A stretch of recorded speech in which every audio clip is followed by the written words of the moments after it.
মাদারীপুরের শিবচরে একটি ফার্মেসি দোকানে চুরির ঘটনা ঘটেছে। এতে কমপক্ষে 10 লাখ টাকার মালামাল চুরি হয়েছে বলে দাবি করছে ভদ্র ফার্মেসি দোকানের মালিক রমেন ভদ্র। আজ বৃহস্পতিবার গভীর রাতে উপজেলার উমেদপুর ইউনিয়নের চান্দেরচর বাজারের একটি ফার্মেসির দোকানে এই চুরির ঘটনা ঘটে।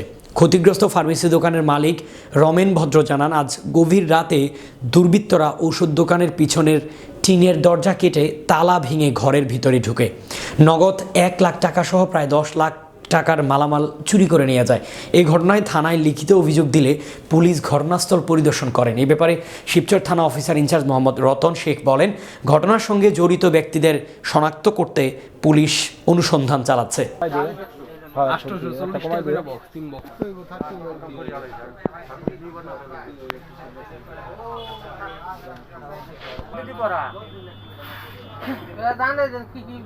দাম বেশি কোনটা করে অসুস্থ মানুষ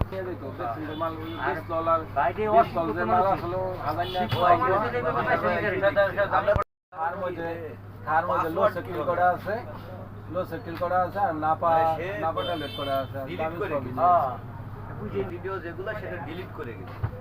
সেটা কিভাবে ক্যামেরা বাজারে যারা আছে তারাই কিছু করে না, তাহলে সাংবাদিকের বুঝছেন আপনি বাজারে যারা পাহারা দেয় এটা যে ছিল পাহারা দেয়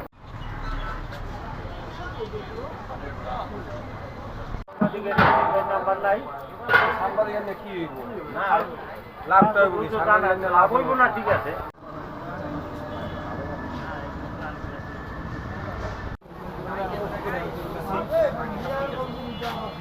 এই নাম্বারের সাথে মিলে যাবে।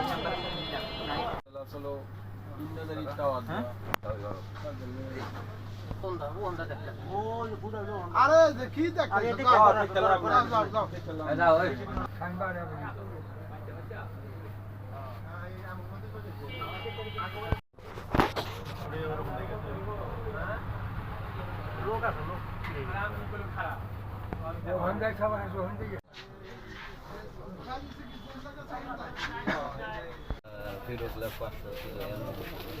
চুল দিদি একটা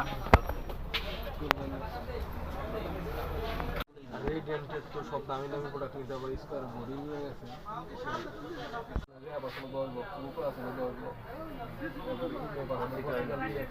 টাওয়ার পুরো আরে কয় রকম দেওয়া লাগবো না, সব মালিক তো টাওয়ার হয়ে গেছে।